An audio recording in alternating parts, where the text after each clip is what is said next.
Welcome ladies and gentlemen to my channel. Now it's been a while since you've heard my voice either on Twitch or on YouTube with good reason. Thus I decided to make this update video about, well, the current status, what you have missed and what the future is all about in my sim racing goals, my sim racing careers, etc, etc, etc. So I'm gonna dive you straight into the action because you have quite missed a lot and at the same time not so much. In the beginning of this year and the end of last year, January 2023-2024, I competed, let's say successfully, in the Sim Formula Europe Championship. It's already a big deal for me to qualify in this championship. If you don't know what Sim Formula Europe is, it's a European competition hosted in the Netherlands, and some big R Factor 2 players and teams do get into the competition purely because, well, there's a pretty big prize pool if you win it, and it's gonna be on screen now.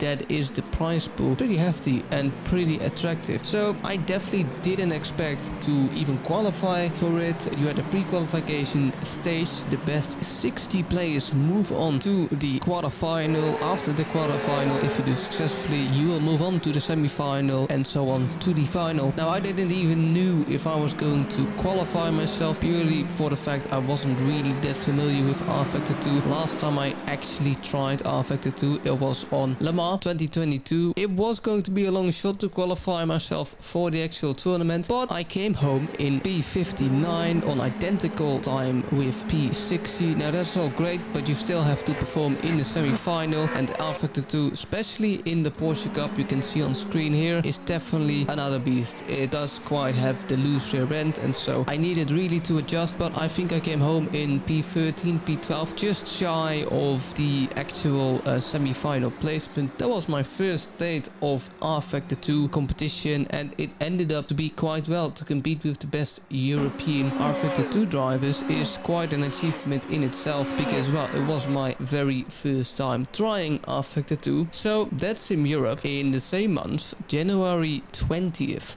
it was time for the Daytona 24 hours on iRacing, which personally for me went quite successful. We were with 5 drivers. Now normally you would say, well, 5 drivers, even driving time. This would not be the case. I would drive a total of 7.6 hours without making a single mistake. Now sadly we got taken out in the earlier stages. We qualified P1. Adolfo Perez, our teammate, did an amazing job to qualify that car on P1, but sadly as an LMP2 took us out. For some drivers it really got worse from there, and the most important thing is I kept it all clean, so that's a good high for me personally. Of course you want to keep it clean in an endurance race, but we quickly moved on from that 24-hour race because it was also time for school again. I still study journalism, so that's an important factor for me because of course it takes a lot of time in for sim racing. I wish I didn't have school. I could focus on sim racing all I want, but study really does come first if you want to have, of course, a good job. Now that doesn't matter because in March this year we tried to attack the Sebring 12 hours, and the challenge is that it was going to rain. iRacing announced its new rain features, and well, it all went to plan really until it didn't. We qualified the car on P2, P1, and then sadly when the rain dropped just after my first stint, all hell broke loose. I was really comfortable in the rain. Sadly the team chose other drivers to drive in the rain, and we couldn't keep it out of the walls sadly, but we move on. We've learned the mistakes from Sebring, taken into account, and hopefully we can use it to our advantage in the next races. So that's really what you have missed. Now the current status. Well, what is the current status, I hear you ask? Well, I'm gonna explain that to you in fine detail. As you may know, the beta of Le Mans Ultimate just dropped, and I can already give some spoilers away. I really seem to be finding my feet in Le Mans Ultimate. For me personally, it's a great game to drive. Love it to drive. Drives a little bit faster than iRacing. It feels a bit faster, feels a bit better, just smooth in general, and that is really my thing. I think it's pretty close to real life racing as well. I'm really getting familiar with Le Mans Ultimate. That is the current status on Le Mans Ultimate, and I'm gonna tell you why at the end of the video. Once again, what I'm also preparing for is Le Mans Virtual. We with the team We have competed in Le Mans Virtual numerous of times, and we want to do the same again. And well, the first platform instead of R Factor 2 that Le Mans Virtual will be hosted on is of course Le Mans Ultimate. So I'm gonna drive Le Mans Ultimate as much as possible to when we might get to a pre-qualification or get selected as an invitational as well. I will be on the front foot, hopefully on Le Mans Ultimate. So that's really the current status on Le Mans Ultimate and Le Mans Virtual as well. And as discussed, we were going to do more iRacing races with Mexico Racing team as well. I'm still part of the team. I'm not planning to leave in the future. We have extended the contract. In April 20th, my 19th birthday, we extended the contract for another year, I believe. So that's great news. I'm still with them and we're trying to get the best possible results in those team events that will mainly be held on iRacing as well. So that's really the current status. What do we have to look forward to? What are we going to do in the future? And it's going to be really simple, but it does have some question marks here and there. So here we go. Earlier in this video, we of course discussed about Le Mans Virtual, and there's a big question mark about Le Mans Virtual, and it all has to do with Le Mans Ultimate, the game, because we all thought Le Mans Virtual is going to be back on R Factor 2, but I think after some angry comments made by some famous L1 drivers, that won't go ahead because they don't want to get a massacre with the RF2 servers again, red flags, etc. Those issues, they probably don't want to have those again, so they waited. They waited for the completion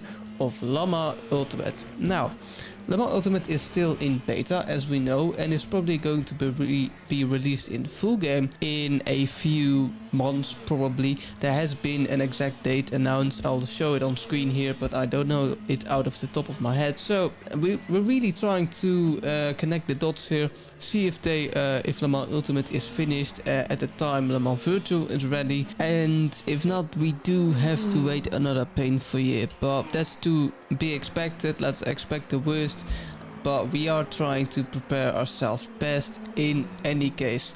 So that's really it. I also want to start streaming on Twitch, mainly on Le Mans Virtual of course, but Le Mans Virtual isn't the most stable as it comes to FPS and streaming at the moment. So we're gonna see all that. That's the things that to look forward to, and we're gonna get to our last section of this video, real life and the remaining goals. Of course, as you guys know, I'm trying to get into real life racing. Now this is still definitely on the cards, however with study, school, internship, it all has been set on a halt. I've been making progress slowly with the website, etc., and our goal still really is to get into real racing, most definitely, but it of course takes time, takes patience, takes a lot of money, and I hope Le Mans Virtual will get ahead, because of course that does give you a little bit of a podium to work on and a little bit easier to get the sponsors needed to get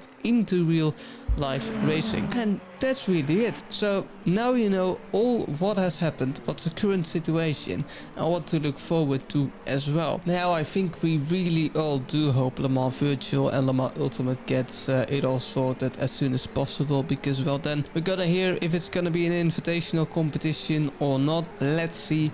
I think it probably is going to be invitational, so let's see if our team could get selected by then. Now I said stick here to the end because I have made an achievement I'm personally really proud of. So last week we got P7 in the world standings on Le Mans Ultimate. So Le Mans Ultimate does feature online racing, and with those online racing you can have leaderboards. Now you can see a small leaderboard here, my name on P7, and so which lap times does this simulator get into account for that leaderboard? Basically not a qualifying lap time, not a practice lap time, but a race lap time. So your just trying, well, not really trying, you're trying to survive the race, and by doing so get a decent lap time on the boards. But it's really difficult because you can't stress the tires too much in Le Mans Ultimate. They can be gone really quickly, and so you really do have to be careful. And it's a huge achievement to be in battles with names like Ferrari Esports, Alpine Esports. I'm really glad I've done that, and now I do know a little bit where I stand in the Le Mans Ultimate scene, which is really good. So let's hope we'll keep it that way. A few special events are coming up. See if we perform in those special events. Now I want to thank you for watching and listening to this 12-13 minute long video. I'll catch you guys later. You'll hopefully see me on Twitch. Have a good night, have a good evening from wherever you are in the world. Goodbye.